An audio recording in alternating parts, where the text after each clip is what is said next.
नमस्कार दोस्तों, मैं हूं जितेंद्र शर्मा और आज आपके सामने मैं लेकर के फिर से उपस्थित हुआ हूं एक नई वीडियो के साथ। वीडियो किस प्रकार की है? स्वर संधि का ही अंतिम भेद है। तो हम स्वर संधि के लगभग समस्त भेदों को पढ़ चुके हैं। आज हम पढ़ने जा रहे हैं पूर्व रूप संधि को, कि पूर्व रूप संधि क्या होती है, कैसे इसकी पहचान होती है, किस प्रकार से ये अयादि संधि के अपवाद के रूप में कार्य करती है। तो आज हम इस वीडियो के माध्यम से आपको बताने जा रहे हैं। अगर आपने अभी तक इस चैनल को सब्सक्राइब नहीं किया है तो इसे सब्सक्राइब कर लीजिए। वीडियो को अंत तक देखिए यदि आपको जिससे ज्ञान प्राप्त करना चाहते हैं तो आज हम बच्चे शुरू करने जा रहे हैं पूर्व रूप संधि को। देखिए, पूर्व रूप संधि जो है वह अयादि संधि के अपवाद के रूप में कार्य करती है। जिस प्रकार हमने लास्ट वीडियो में पढ़ा था कि अयादि संधि जो होती है वह पूर्व पद के अंतिम वर्ण में जब ए होता है, ओ होता है, ऐ और औ होता है, तब उत्तर पद के यदि प्रारंभिक वर्ण में कोई भी स्वर होता है तो ए, ओ, ऐ और औ इनके स्थान पर क्रमशः आए ऐ हो जाता है, अब हो जाता है, आय हो जाता और आव हो जाता है। इस प्रकार से ये चार वर्ण हो जाते हैं। तो बात हमारे सामने यहाँ यही आती है कि जब हम संधि को पढ़ते हैं, कौन सी वाली को? जब हम पूर्व रूप संधि को पढ़ते हैं तो पूर्व रूप संधि को जो पाणिनि ने सूत्र लिखा था पढ़ाने के लिए, वो सूत्र था एंगः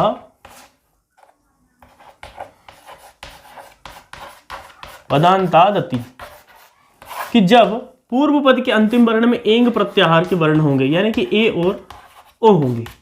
जब पूर्व पद के अंतिम वर्ण में ए होता है और ओ होता है तथा उत्तर पद के प्रारंभिक वर्ण में ह्रस्व आकार होता है। ह्रस्व आकार, यहां केवल स्वर की बात नहीं, यहां सिर्फ ह्रस्व आकार होना चाहिए। अति शब्द का प्रयोग यहां पर उन्होंने किया है। तब यदि हम अयादि संधि में भी कर सकते थे इसको। अयादि संधि में हम इसे किस प्रकार से कर सकते थे कि जब वहां ए और ओ होता है और तथा उत्तर पद के प्रारंभिक वर्ण में आ होता है, यानी कि कोई स्वर होता है, तब ए के स्थान पर हम ऐ कर सकते थे और ओ के स्थान पर हम अब कर सकते थे। तो ये यहां भी हो सकता है, किंतु यहां अपवाद स्वरूप पूर्व रूप संधि इसी कार्य को करती है कि इसमें अपवाद किस प्रकार से बताया जाता है। तो उसको हम आपको बताते हैं। जब एंग प्रत्याहार के वर्ण यानी ए और ओ पूर्व पद के अंत में होंगे तथा उत्तर पद के प्रारंभिक वर्ण में आ होता है, तो जैसे मान के चलिए पूर्व पद के अंतिम वर्ण में ए है तथा उत्तर पद के प्रारंभिक वर्ण में आ है, तो दोनों को मिलकर ये जो आ है ये ए के भीतर ही समारूप हो जाता है, समाहित हो जाता है। जिस प्रकार से संधि का नाम है पूर्व। अब ये जो वर्ण है यह पूर्व वर्ण कहलाएगा, ये वर्ण कहलाएगा पर वर्ण, पर यानी बाद वाला। तो ये जो वर्ण है पूर्व है, तो पूर्व और पर यानी पहले वाले और आखिरी वाले के स्थान पर, दोनों के स्थान पर क्या हो जाता है? ए हो जाता है। ऐसे ही जब पूर्व पद के अंतिम वर्ण में ओ होगा, उत्तर पद के प्रारंभिक वर्ण में आ होगा, तो यह है पूर्व वर्ण। संधि का नाम है पूर्व रूप, यानी पूर्व और पर दोनों के स्थान पर जो पूर्व है वो हो जाएगा। तो दोनों के स्थान पर हम क्या कर देते हैं? ओ कर देते हैं। यहां ए और आ दोनों के स्थान पर ए कर देते हैं, ओ और आ दोनों के स्थान पर ओ कर देते हैं, ये हो जाता है। अब बची बात की ये जो आ है ये कहां जाता है? जब दोनों के स्थान पर ये हो जाएगा तो ओ तो जैसा था वैसा ही है, लेकिन इसका भी तो कोई अस्तित्व था, तो ये अस्तित्व इसका कहां जाता है? तो वो अस्तित्व जो होता है वह एक सिंबल के रूप में, एक चिन्ह के रूप में बन जाता है, अवग्रह के रूप में। इस चिन्ह का नाम होता है अवग्रह, जिसे हम इंग्लिश में एस की तरह मानते हैं, जो एस की तरह दिखाई देता है, एस की तरह बनता है। तो इसकी ये जो पहचान होगी कि हम पूर्व रूप संधि को किस प्रकार से पहचानेंगे, तो पूर्व रूप संधि को पहचानने का सिर्फ एक महत्वपूर्ण तरीका यही होता है, अवग्रह का चिन्ह। उसमें जो महत्वपूर्ण होता है, शब्द होता है, चिन्ह होता है, वो हम अवग्रह के चिन्ह के द्वारा ही इसको आसानी से पहचान सकते हैं। तो देखिए, हम आपको उदाहरण बता देंगे, इसके उदाहरण से आपको समझ में आ जाएगा। जैसे कि देखिए, पहला उदाहरण मैं आपको बताता हूं, हरेव, ये उदाहरण है। अब देखिए, इसमें हम सबसे पहले इसके बीच में जो लगा हुआ इस चिन्ह को देखेंगे, जो कि क्या है? अवग्रह का चिन्ह है। क्या का चिन्ह है? ये अवग्रह का चिन्ह है। तो अवग्रह का चिन्ह जहां होता है वहां डेफिनेटली कौन सी संधि होती है? तो वहां पूर्व रूप संधि होती है। अब जब हम इसका संधि विच्छेद करेंगे तो किस प्रकार से करेंगे? हरे धन अब, हरे धन अब हमने इसका संधि विच्छेद किया।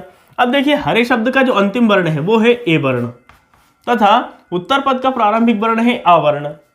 अब देखिए ए और आ, जिस प्रकार से संधि की परिभाषा कहती है कि पूर्व पद के अंतिम वर्ण में तथा उत्तर पद के प्रारंभिक वर्ण में, उत्तर पद के प्रारंभिक वर्ण में आ होगा तथा पूर्व पद के अंतिम वर्ण में ए होता है, तो दोनों ही वर्णों के स्थान पर पूर्व वर्ण हो जाता है। तो पूर्व वर्ण कौन सा है? ए है। अब बचा आ, तो आ कहां जाएगा? तो आ को हम एक सिंबल का रूप दे देते हैं, अवग्रह का रूप यहां पर दे दिया जाता है, लेकिन समाहित इसी में हो जाता है। अब देखिए हरे धन एव, तो हरे में हमने ये जोड़ दिया, रा में हमने ए जोड़ दिया। अब बचा आ, तो आ के स्थान पर अवग्रह बन जाता है और वाह ज्यों का त्यों ही लिखा दिया जाता है, बन जाता है हरेव। यह होता है इस प्रकार से ए का उदाहरण। अब हम दूसरा उदाहरण आपको बतलाते हैं, ओ का उदाहरण। तो देखिए दूसरा जैसे विष्णुव, दूसरा उदाहरण है विष्णुव। देखिए यहां भी इन्होंने अवग्रह का चिन्ह दिया हुआ है। अब हमें अवग्रह के चिन्ह से ही तो पहचानना पड़ेगा इसको कि यहां कौन सी संधि है। यदि अवग्रह का चिन्ह नहीं होता तो यहां पर क्या कौन सी संधि हो जाती? यहां पर संधि हो जाती अयादि संधि हो जाती, ओ के स्थान पर अब आदेश हो जाता, तो बन जाता विष्णव, विष्णव हो जाता। अब देखिए संधि विच्छेद हम इसका करेंगे विष्णु धन अब, संधि विच्छेद हमने इसका किया विष्णु धन अब।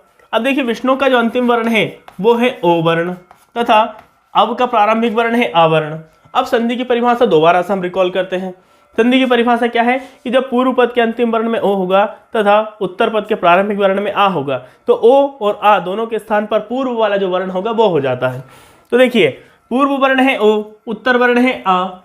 अब पूर्व और पर दोनों के स्थान पर पूर्व वाला अक्षर हो जाता है, तो दोनों के मिलाकर दोनों के स्थान पर क्या हो जाएगा? ओ हो जाता है।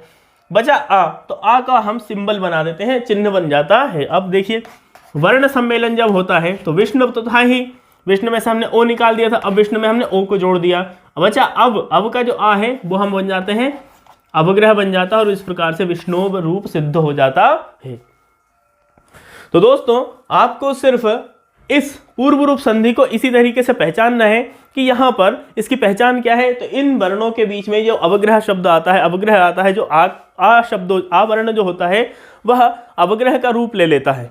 तो इस अवग्रह का रूप लेने वाले आ वर्ण को ही यही पूर्व रूप संधि की पहचान होती है। इसलिए आप अच्छे से समझ जाइए कि जहाँ भी शब्द के बीच में पूर्व रूप संधि के बीच में जब आपको अवग्रह शब्द दिखाई दे, अवग्रह वर्ण दिखाई दे, अवग्रह चिन्ह दिखाई दे, हमें वहां पर जानना है कि वहां पर कौन सी संधि है, तो वहां पर होती है पूर्व रूप संधि। तो दोस्तों इस प्रकार से आपके स्वर संधि के चैप्टर समाप्त होते हैं। अब हम अगले दिन शुरू करेंगे व्यंजन संधि के नए भेदों के साथ में आपके सामने फिर से उपस्थित होंगे। यदि आपने इस चैनल को अभी तक सब्सक्राइब नहीं किया है तो इसे सब्सक्राइब कीजिए और यदि ये वीडियो आपको पसंद आई हो तो इसे अपने दोस्तों तक शेयर अवश्य कर दीजिएगा। धन्यवाद। जय तु संस्कृतम, जय तु भारतम।